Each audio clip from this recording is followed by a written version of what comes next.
wrong is y'all send them back in a jury room and they start talking, and whoever's the talkative or talks the loudest or looks like they're going to hold things up the longest, everybody says, okay, I agree. This works. The magic of crowds, wisdom of crowds works. Only everybody doesn't know what everybody else thinks. You've got to do it independently. Which is one of the reasons the stock market tends to work pretty well. You know, but if a run on the bank starts, and you know what other people are doing, everybody goes to get in line, even though we all know it's bad to go all take our money out of the bank at the same time.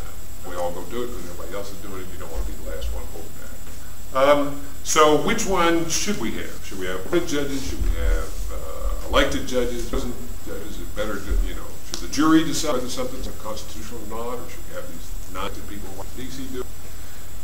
What's the answer? And it's not. The problem is it's unavoidable. Read these words a little bit of Madison Spain. Federalist 51. If men were angels, no courts would be necessary. Government, the original, no government would be necessary. If angels were to govern, either external or internal controls on courts would be necessary. The problem is you've got to first enable the courts to have the power to control people, and then you've got to oblige them to control themselves. And so the key to me to any judicial system is who are the people in it. I think jury selection ought to be done away with. It ought to be first 12 random people show up. I think it's very important. That's why I think personally partisan elections make a lot of sense. I think you need the right to throw people out if you get off the deep end. And part state, there's no way to know who all these people are. Partisan tells you something. Partisan ballot tells you something. But he's going to be who the people are. Do you have people who are wanting to, who think if the legislature's going to do something, I'm just myself. Or if somebody says, look, I'm not any smarter than the rest of these people in the long term. I don't know what the future is. I don't know how this is going to work out. So I'm not excited. I'm going to leave that to the people. And that to me is an important point that I wanted to bring home. Well, I think my time's about, but I'll take a few minutes if you guys on that or anything else about this law school. Yeah. So then have you lobbied against, because I know that Chief Justice Jefferson went for the Senate, I think, and testified in for getting rid of elections. Right. So you oppose him in that? No, he didn't wasn't getting rid of elections completely. He was getting, everybody, that'll never happen in Texas. And frankly, I don't think there'll be any big change, for a reason I'll get to in just a second. But I think you still need, and system he wants to go to is appointment. The governor appoints, you can throw people out in retention elections. That's probably what we have to a large degree in Texas. Texas judges first become judges by appointment by the governor, and then run in elections later. I did. 3 of the 4 courts I got on was by appointment, because the deal is, if you're retiring, which I was going to retire, I would have been up on this election again in 2010. So the unwritten rule is you were in 2009, so the governor appoints my successor, who then runs as an incumbent, which means she didn't get an opponent in the Republican primary, because people don't usually run against Republican incumbents in a primary or Democrat. And then she'll be the Republican, so she'll get elected in November. So it's basically the system we have de facto right now, which because the problem is in the primary was an open seat when my colleague retiring, but she's not going to quit. She didn't quit early because the governor didn't appoint her. She had to run, so she was going to leave. And 7 people ran, and 4 of them were high qualified. They'd been former Court of Appeals judges. And guess who came in 4th, 5th, 6th, and 7th? 4 qualified people. And 2 other people are in the 4 most qualified people. I've endorsed one of the remainders. I won't say he's not qualified. I will say I'm not sure he's ever tried a case, but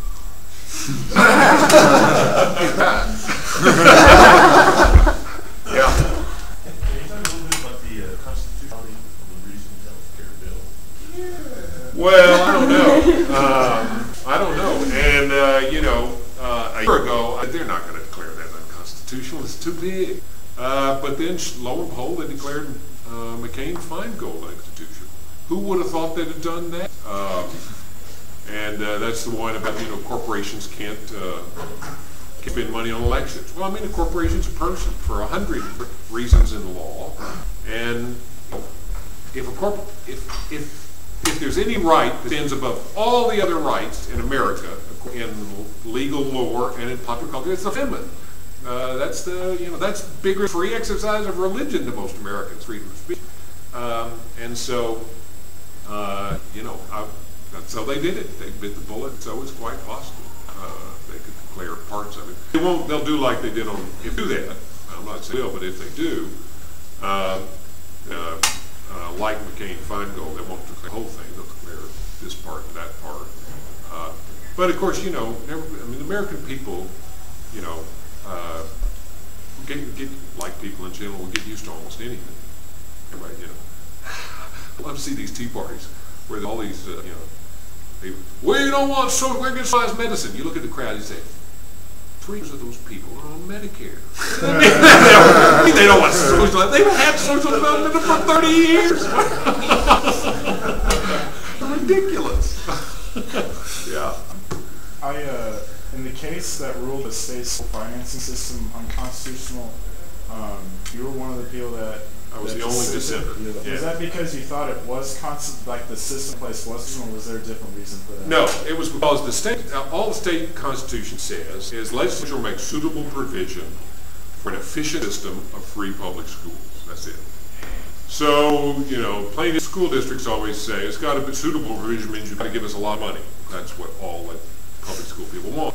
Even though all the evidence shows pouring more money down the rat hole than the game doesn't make change more. And so, and the court's line Republicans, nobody in the court agrees with that. So but what we did 15, 20 years ago, back when the court was majority Democrat, changing to Republican, is say, well, efficient means everybody's got to, each one of these school districts got to have an equal right to raise equal amounts of money with equal effort. Some of the Texas problem, I think California has like 100 school districts per 35 million people. Texas has 1,000. I looked at it one time in San Antonio. If you drive around the loop, you go to 22 school districts. Well, somebody's going to get if you divide them up that small, somebody's going to get the ghetto, or the barrio, or the poor hotel. They're not going to have any big hotels to tax. And so they're not going to have as much money. And what you need to do is put all these things together and it'll be fine. But no.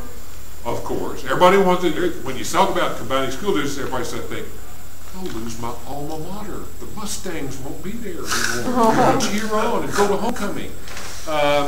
And so they, we're not against that. So everybody wants their own school, but they want somebody to pay for it. And what could be more American than that? So my objection was, everyone knows what efficient means. Efficient means competition. And I've said as much in the opinion. If somebody ever brought suit and said, this is not efficient because the government is telling you which school you have to go to, I'd say that's not efficient because there's no competition and everybody knows that. And my other complaint, that particular suit, they had all these plaintiffs. Every plaintiff in the last school finance case was a school district. Witness was a school employee. No family. Well, guess what they thought the legislature paid more for? Need more librarians. This is one of the top ones. How many Texas things? You know what we need in this American school? Texas school. There's more librarians. We need shorter school days and more teacher and service days. How many parents do you think are in favor of that? Teacher and service days are days you sit in the air conditioning and get paid without any of the students there, right? And so it's just a long list teachers unions like. This is ridiculous. This is the Texas Constitution's guarantee of the free public education is not for the benefit of schools. Benefit of people, but I think that's single knowledge.